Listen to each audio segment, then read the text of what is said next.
Good morning everyone. हम लोग GK का चैप्टर 7 स्टार्ट कर रहे हैं। Folk culture and it's form. Folk culture होता है मीन्स क्या, जो लोक नृत्य टाइप का होता है, यानी जो लोकल में गांव घर में डांस किया जाता है वो हो गया, और उसके फॉर्म। तो चलिए देखते हैं। वर्ल्ड अलोंग विथ इंडिया, पूरा वर्ल्ड साथ इंडिया के साथ, has diverse from cultural form. ये कल्चरल फॉर्म में क्या है, अलग अलग है। लेट अस अंडरस्टैंड देम, हम लोग उसे समझते हैं। Art performed by means of circus, arts जो सर्कस के ख्याल से, सर्कस के पर्पज से परफॉर्म किया जाता है, is a way of entertaining society. वो क्या है, सोसाइटी को एंटरटेन करते हैं, यानी सर्कस में क्या है, सोसाइटी को एंटरटेन करता है। परफॉर्मेंस ऑफ एनिमल्स, एनिमल्स का परफॉर्मेंस, ह्यूमन्स क्लॉन्स, मानव का परफॉर्मेंस, म्यूजिशियन का, हॉपर्स का, टाइट रॉप का, वाकर्स टाइप रॉप पे जो चलता है उसका, वाकर्स का, जगलर्स का, यानी जो नाटक दिखाते हैं उस सबका। इवन मैनिपुलेटिंग ऑब्जेक्ट, ऐसे और भी ऐसे ऑब्जेक्ट जैसे साइकिल पे, या आर्टिस्ट फॉर स्टंट करके जो करते हैं, एंटरटेन करते हैं, ये सब क्या है, आर्ट्स का फॉर्म है। Name like Philip Astley, Philip Astley नाम के एक has been designated as father of this art, उसे कहा जाता है इस आर्ट का father in modern times, modern समय में। Who form the first circus in England in year 1768, जिन्होंने फॉर्म किया पहला सर्कस 1768 में इंग्लैंड में। एक्टर और actress expressing the live or imaginary experience in a specific place called as stage is termed to be as theater। Actor और actress express करते हैं live या फिर कोई इमेजिंग काल्पनिक एक्सपीरियंस किसी एक जगह पे, उस जगह को स्टेज कहते हैं, या फिर और जहाँ वो जो पूरा हॉल होता है उसे थिएटर कहा जाता है। The aim of performer is to express, performer का एम होता है एक्सप्रेस करना the experience to target people, लोगों को टारगेट कर, यानी ऑडियंस को टारगेट करके, बाय मीन्स ऑफ म्यूजिक के तरीके, म्यूजिक, डांस, जेस्चर, स्पीच और सॉन्ग, इन सब से ये टारगेट करते हैं कि उन लोगों को लुभाना है। Puppet shows have found its place in most of the cultures since long time. Puppet show जो है एक खास स्थान रखता है हमारे कल्चर में लंबे समय से। Bunraku in Japan, marionettes in Italy and Rajasthani puppets in India. Masters the puppet theatre, ये सब पपेट थिएटर चलाते थे। भी चीज़ें colourful way of story telling, जो एक कलरफुल तरीका है किसी भी कहानी को बताने का, यानी पपेट शो, वही जो कार्टून सब देखते हैं उसमें क्या कहानी बताया जाता है, वही जो है उसी को पपेट शो कहा जाता है। और वो क्या था, एक एंटरटेन करने का, लोगों के पास लोगों का मनोरंजन करने का क्या अच्छा साधन है।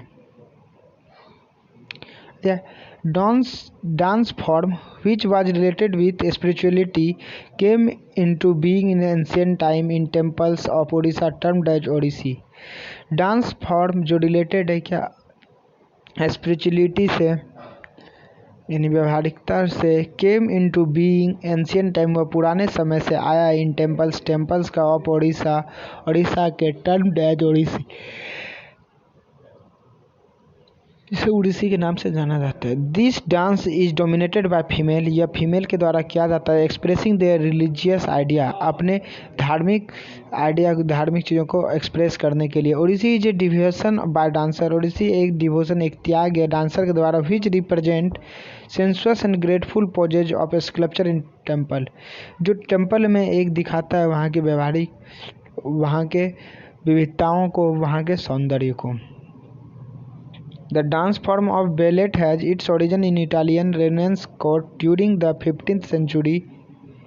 कहते हैं the dance form of ballot, ballot dance form, ballot एक डांस का फॉर्म है, हैज़ इट्स ओरिजिन, जिसका ओरिजिन है इटली में, इटालियन रेनेसांस कोर्ट, जो आया है इटालियन रेनेसांस यानी पुनर्जागरण के टाइम से 15th सेंचुरी के। व्हिच वाज फर्दर डेवलप्ड, जो बाद में डेवलप किया गया in France and Russia, France और रसिया में। बैले डांस का फॉर्म कहाँ से आया, इटली से, जो कहाँ परफॉर्म किया जाता है, इटालियन रिनेंस कोर्ट में यानी पुनर्जागरण कोर्ट में 15th सेंचुरी में परफॉर्म किया जाता है और बाद में डेवलप हुआ फ्रांस और रसिया में। This dance was used as base of formation of other dances world wide. यह डांस का यूज किया जाता है as base of formation of dance के फॉर्मेशन की तरह यानी फर्स्ट स्टेप की तरह कहाँ पे, पूरे संसार में। The famous ballet of those times, उस टाइम के फेमस बैलेट जो थे were nutcracker and swan lake, ये दोनों नाम है। ये जो आदमी थे ये क्या थे, उस टाइम के फेमस बैलेट डांस करते थे। They are you away depending on the delicacy भी डिपेंड करके and the pattern of work, और वर्क पैटर्न पे डिपेंड करने पर cost of a Kanjeevaram sari का can go up to 1 lakh. यानी वहाँ के डेलिकेसी प्रसिद्धि और काम के पैटर्न के कारण कंजीवरम के साड़ी का दाम कितना होता है, 1 लाख से ज़्यादा होता है। Meenakari jewellery is crafted, meenakari jewellery craft बनाया जाता है in the same way, same तरीका से as it was fabricated by craft person, जैसे यह बनाया जाता था क्राफ्ट पर्सन के द्वारा लगभग 5000 साल पहले। Tanjore is a form of painting, painting का फॉर्म है which is beyond the common, जो क्या है, कॉमन है। Belief do not only depict Hindu gods, यह केवल हिंदू गॉड्स पे नहीं डिपेंड करता but also portrayed all religion, ये सारे रिलीजन को दिखाता है। इट भी क्रिश्चियनिटी, जैसे क्रिश्चियनिटी, इस्लाम, जैनिज्म, सिखिज्म और एनी अदर रिलीजन, और जो भी रिलीजन, ये सारे रिलीजन को का क्या होता है, वो दिखाता है। ये puppet show is the oldest way, puppet show पुराना तरीका है of proving social and moral education, सामाजिक शिक्षा देना या फिर मॉरल शिक्षा देना।